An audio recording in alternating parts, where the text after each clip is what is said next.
لیکن افسوس کی بات یہاں پر یہ ہے کہ ہم نے پورا وقت جو ہے وہ یا تو پیسے کمانے کے لیے دیا ہے، اور اگر اس سے فارغ ہو جائیں تو پھر ہمارا وقت وہ پورا فیس بک میں گزرتا ہے، ہمارا وقت جو ہے واٹس ایپ میں گزرتا ہے، ہمارا وقت ویڈیوز اور تصویروں میں گزر جاتا ہے۔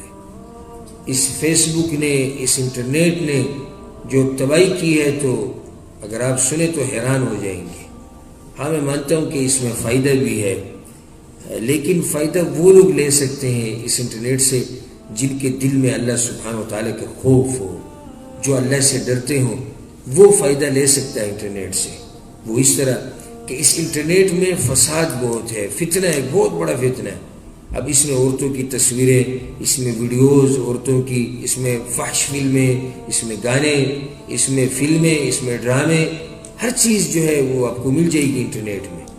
ان چیزوں سے بچ کر اس سے استفادہ کرنا اور اللہ کے دین کو سمجھنا، یہ وہ شخص کر سکتا ہے جس کے دل میں اللہ کا خوف ہو، جو اللہ سے ڈرتا ہو کہ ہاں اللہ مجھے دیکھ رہا ہے، ابھی اللہ میری سن رہا ہے، یہ باتیں جو میں کر رہا ہوں یہ نوٹ کی جا رہی ہیں، جن اعمال کو میں کر رہا ہوں یہ اعمال نوٹ کیے جا رہے ہیں، تب یہ شخص اللہ کے ڈر سے ان گناہوں سے بچ سکتا ہے۔ ہمارے جوانوں کا جو حال ہے، چاہے وہ مرد ہو چاہے وہ لڑکیاں ہو، یہ انٹرنیٹ نے کہاں سے کہاں تک لوگوں تک پہنچا دیا، جو شرم اور حیا، ادب، دین، ہر چیز کو ختم کر دیا۔ کیونکہ بس اہم اور مقصد یہ ہے، اہم بات اس کے لیے یہ ہے کہ میں صرف فیس بک دیکھ سکوں کہ اس میں کیا ہے۔ اچھا، یہ اس کا کوئی، اس کے ساتھ کوئی فکر نہیں کہ جو میں دیکھ رہا ہوں کہ شریعت اس کی اجازت دیتی ہے یا نہیں، یہ کوئی اہم بات نہیں ہے اس کے لیے۔ والعیاذ باللہ، جو میں سن رہا ہوں کیا شریعت اس کی اجازت دے رہی ہے یا دیتی ہے؟ نہیں، اس کے ساتھ اس کا کوئی تعلق نہیں ہے۔ اہم بات یہ ہے کہ خواہشات جو اس کو بتا رہی ہیں، خواہشات اور جو اس کو دعوت دے رہی ہیں جس کی طرف، بس یہ وہی کرے گا۔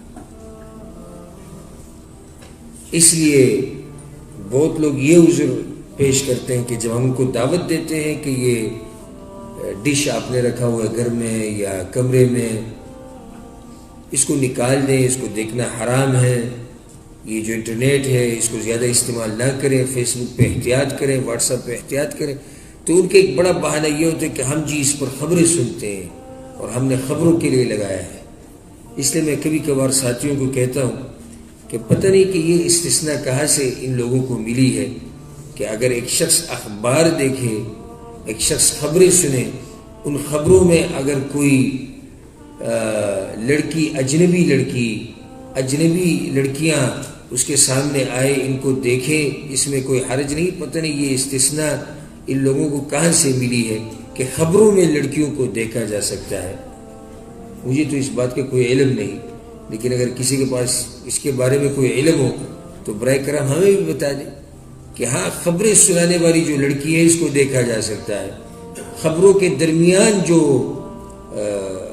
گانے کی آواز ہوتی ہے جو حرام ہے شریعت میں، اس کا سننا جائز ہے، تو کوئی ہمیں بھی بتا دے۔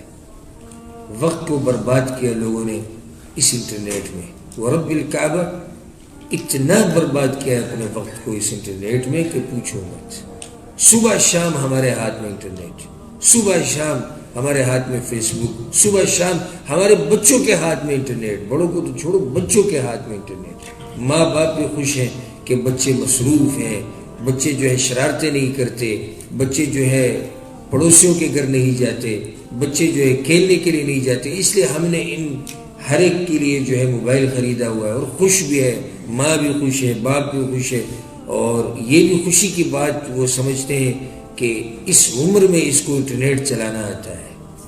لیکن یہ کوئی نہیں پوچھتا کہ یہ کیا دیکھ رہا ہے، اس کی تربیت کیسی ہو رہی ہے، یہ کیا سن رہا ہے، یہ بڑا ہو کے کیا بنے گا، یہ کیا کرے گا، اس کی کوئی فکر نہیں ہے۔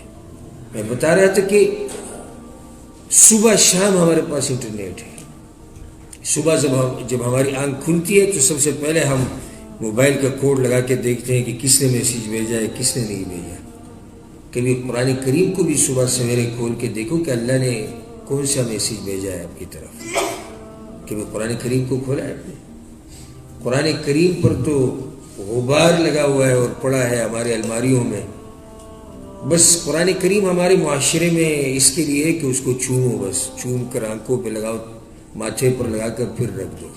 کھولنا نہیں اس کو، سمجھنا نہیں اس کو، اس کی تلاوت نہیں کرنی، قرآن کریم کے دروس میں حاضر نہیں ہونا، اس کو حفظ نہیں کرنا، اس کے سمجھنے کی کوشش نہیں کرنی، لیکن بس یہ کام کرنا کہ اس کو چومتے رہو، پھر ماتھے سے لگا کر واپس رکھ دو، بس یہی کرنا ہے. یہ سب سے بڑی بات یہ ہے کہ تعویذ لگا کر اس کو جو ہے تعویذ بنا کر گلے میں لٹکا دو، تعویذ بنا کر گھر میں لٹکا دو. قرآن کریم اس کے لیے رہ گیا ابھی ہمارے پاس. اس لیے یہ امت پیچھے جا رہی ہے، اس لیے یہ امت کمزور ہو رہی ہے، کیونکہ اس امت نے اس کتاب کو چھوڑا جو عزت کا سبب ہے. اس کتاب کو انہوں نے پیچھے چھوڑ دیا جس کتاب کی وجہ سے اللہ سبحانہ و تعالی نے اس امت کو عزت سے نوازا تھا. اس کتاب کو انہوں نے چھوڑ دیا.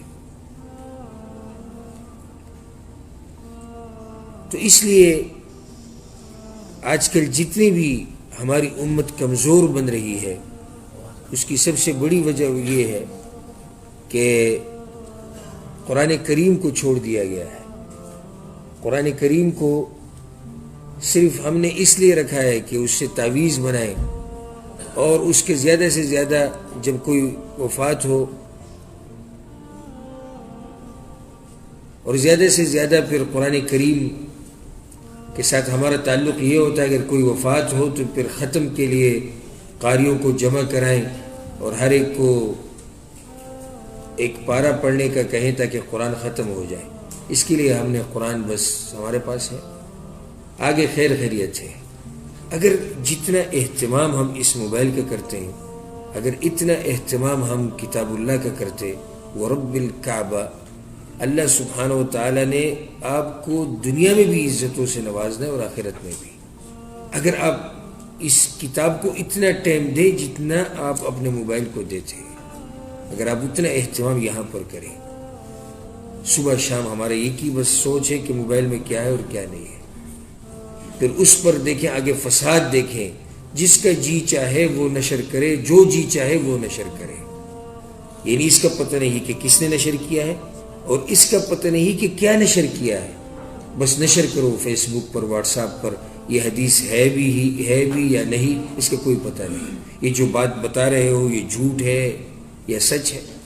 آج کل دیکھو یہ ایک وائرس جو چائنا میں ہے اور چائنا سے شروع ہوا ہے، ابھی تو پھیل گیا ہے کچھ اور ملکوں میں بھی، کورونا وائرس جو ہے. اور اللہ سبحانہ وتعالی ہم سب مسلمانوں کی حفاظت فرمائے، اور اللہ سبحانہ وتعالی مسلمانوں کی ملکوں کی حفاظت فرمائے.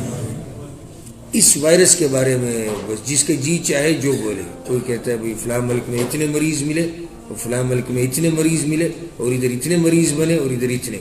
سب جھوٹ ہے اکثر، کیونکہ وہ خوف الہی نہیں ہے. اور مقصد میری بات کا یہی تھا کہ ایک شخص انٹرنیٹ سے اور ان موبائلوں سے تب فائدہ اٹھا سکتا ہے جب اس کے دل میں خوف الہی ہو. سب کو یہ نصیحت ہے اس مبارک جگہ میں، وہ یہ ہے کہ آپ جو انٹرنیٹ استعمال کر رہے ہیں کریں استعمال اس کو، لیکن شریعت کے حدود کے اندر رہ کر اس کو استعمال کریں.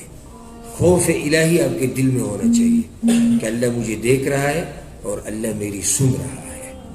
یہ وقت کو ضائع نہ کریں. وقت اتنا فالتو نہیں ہمارے پاس کہ ہم موبائلوں میں وقت کو ضائع کریں.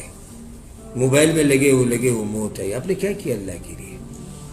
نمازیں دیکھو ہماری، جب یہ موبائل نہیں تھا ہمارے پاس اور جب یہ انٹرنیٹ نہیں تھا، نماز جب اذان ہوتی تھی مؤذن کہتا تھا حی علی الصلاۃ حی علی الفلاح، تو ہمارے بزرگ، ہمارے بچے سب جو ہے وہ مسجدوں کی طرف جایا کرتے تھے.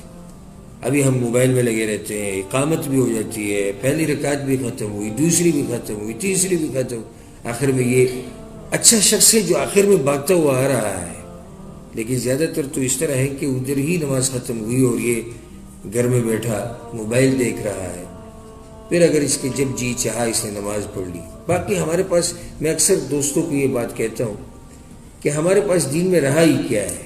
ایک نماز ہے جو رہی ہے بس، اور نماز کے بھی ہم نے یہ حال کیا ہے، اور ہمارے پاس کیا رہا ہے؟ کون سی عبادت ہے اس طرح مشہور جو مسلمان کرتے ہیں؟ کون سی عبادت ہے؟ مجھے ایک عبادت بتا دو نماز کے سوا، بس یہ نماز ہی رہی ہے باقی. اور اس نماز کا ہم نے یہ حال بنایا ہے کہ جب جی چاہے کرو، مسجد میں پڑھنی ہے پڑھو، گھر میں پڑھنی ہے پڑھو، آپ کی مرضی ہے، جو جی چاہے کرو. تو اس لیے یہ وقت اتنی معمولی چیز نہیں کہ آپ نے ضائع کر دی اور بات ختم ہوئی. اس کے بارے میں پوچھا جائے گا. قیامت کے دن سب سے بڑا سوال جو آپ سے ہوگا وہ یہ ہوگا کہ زندگی کیسی گزاری ہے، کس کے لیے گزاری ہے، کس طریقے سے گزاری ہے، کیا کیا ہے کیا نہیں کیا، اس کے بارے میں پوچھا جائے گا.